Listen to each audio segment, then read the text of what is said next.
ইন্নাল হামদুলিল্লাহ, সমস্ত প্রশংসা আল্লাহ তাআলার জন্য। আজ আমরা খুবই চমৎকার একটি মাসালা জানবো। মাসালাটি হলো প্রথম রাকাতে সূরা কমারের শেষের আয়াতগুলো পড়া ও দ্বিতীয় রাকাতে সূরা বুরুজের শেষের আয়াতগুলো পড়ার বিধান।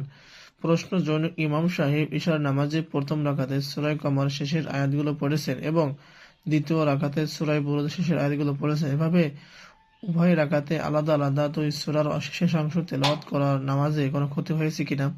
উত্তর: না, এতে নামাজের কোনো ক্ষতি হয়নি।